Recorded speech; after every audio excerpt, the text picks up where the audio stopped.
Hi, my name is Nozomi from Japan, and I never thought anyone noticed me. Not until I met the sleeping boy. But I'm getting ahead of myself. Let's start at the beginning. Like and subscribe, you won't regret it. Growing up, the only person who ever noticed me was my big sister Akari. My mom traveled for work so much that I even called Akari Mom when I was too little to understand what was going on. My sister would take me to school where I would sit in silence and never say a word to anyone until she picked me up again. And then I wouldn't shut up the whole way home. But she didn't mind. She liked hearing me talk and she liked playing games with me, like making me look like one of her dolls. She would also give me a makeover using our mom's makeup, or dress me up as a monster and have me chase her around the house. Rawr! I'm gonna eat your head! My head? Yeah, it's the yummiest part! You really are a little monster! Rawr! When we got older, our mom moved to another country for work. She asked if we wanted to come, but we decided to stay.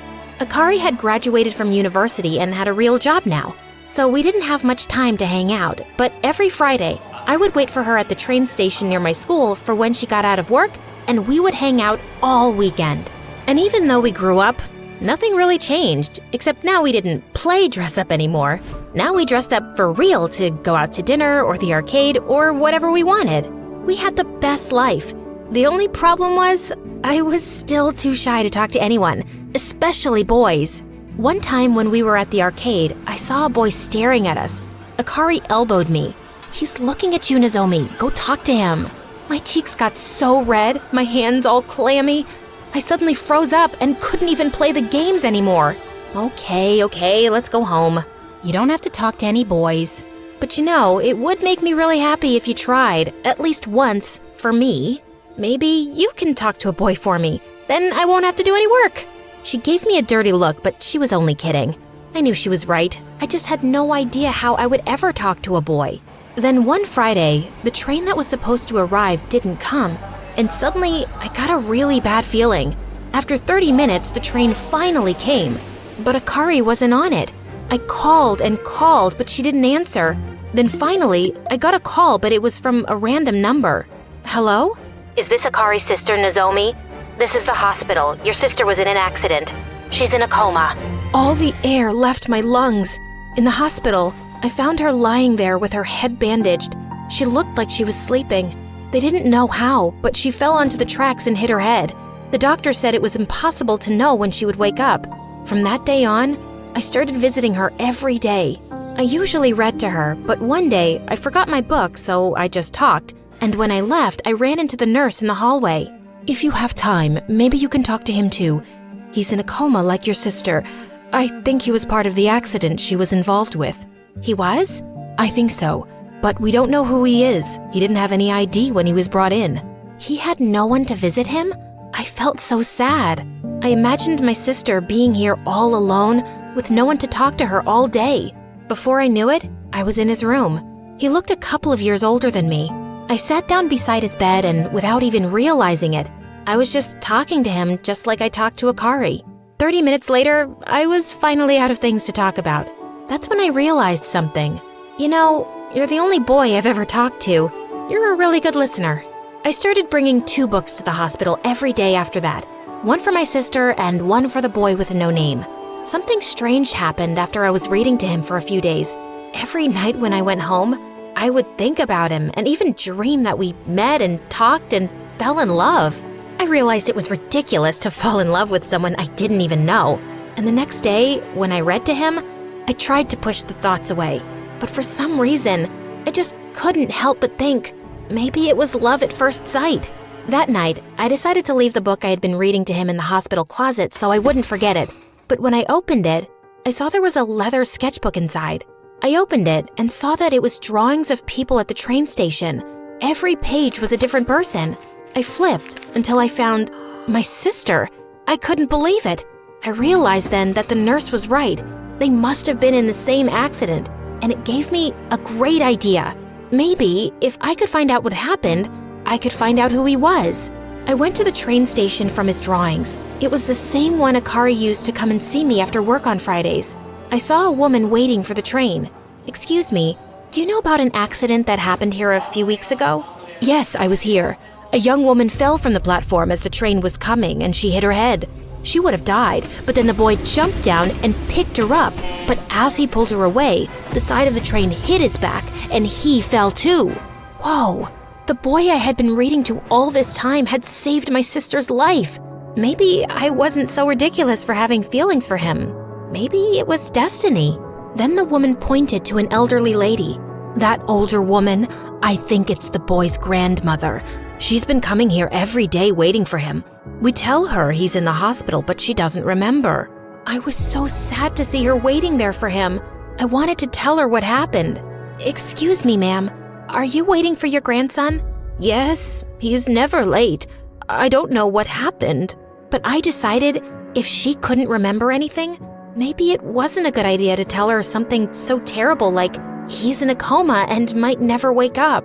But I couldn't leave her there like that, waiting for him. She had a cane and looked very weak. I'm sure he'll come home soon. Can I help you get home?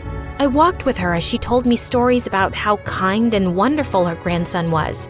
His name is Kenji. He's always drawing. He takes care of me. With every word she spoke about him, I was falling more and more in love. But then I realized, oh no, without him, she had no one to take care of her.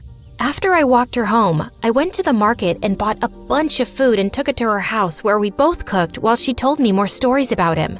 I always tell him he needs to meet a girl and have a life of his own, but he says he doesn't have time for girls. He says it's because of his work, but I know it's because he takes care of me every day. But there is one girl he likes a lot. He always draws her. See? She pointed to a stack of drawings. I looked through them all. They were all of Akari waiting at the train station. I couldn't believe it. He was in love with her. My heart broke into a million pieces. The love I felt for him, it was all for nothing. And what was worse, if they both woke up, they would probably end up together and I would have to watch. Still, I couldn't let his grandmother be alone with no one to take care of her. So every day, I would take the train and find her there waiting for him. And every day, we would cook while she told me stories about how wonderful he was. I had to smile, but I wanted to cry. And every night after visiting her, that's exactly what I did. I cried on the train ride home, on the walk, and in my bed. And every day, I would get up, go to the hospital, read to my sister, and then read to him. And then one day, I stopped reading and just talked. You know, Kenji, you're still the only boy I've ever talked to. And to be honest, the only boy I've ever loved. When you wake up, everything will be different. I'll miss spending time with you, but I hope we can at least be friends. One night while I was sleeping, I got a phone call. Hello? Fantastic news. Your sister woke up and she's doing really well. I ran to the hospital and found her sitting there eating pudding. She smiled big when she saw me. I hugged her so tight she begged me to let go. Before we left, I asked the nurse, "Can I come back to see him again?" "I'm sorry, but we don't allow anyone up here except family. I wasn't supposed to let you visit him at all, but I felt so bad." "Oh, I see. Can I say goodbye?" She nodded and went to Kenji's room. "When you wake up, I'll make sure you and my sister meet again. Oh, and don't worry. I'll take care of your grandmother until then. Goodbye, sleeping boy." I asked if Akari remembered anything, but she didn't. "I heard a boy saved your life when you fell." "Really? I would love to meet him one day." "I'm sure you will. Fate has a way of making things happen." After that, Akari was still too hurt to work, so she just lived with me. But I kept seeing Kenji's grandmother every day to make sure she ate and was doing okay. One day, I knocked on his grandmother's door, and when it opened, it wasn't her on the other side. It was Kenji. Hello, are you looking for my grandmother? Yes. She told me someone was taking care of her while I was sick, but she couldn't remember your name. Thank you. Then he gave me a big hug, and all the thoughts I was trying to push away about being in love with him came back. He invited me inside, and we all had dinner. And this time, he had done all the cooking, and it was delicious. While we sat and ate, I realized all the stories his grandmother had told about him were true. He was kind, sweet, funny. Then he asked me to wait while he put her to bed. After, he asked if we could talk outside. I said yes, but to my surprise, instead of going out the door, he went to a ladder that led up to the attic. Wait, why up there? This is where I go to draw when my grandmother goes to bed. And tonight, there will be fireworks. He went up and I followed him, even though I hated heights. He led me to a window and stepped out. He sat on the roof and I sat beside him looking over the faraway city. The lights twinkled like stars. So, how did you meet my grandmother?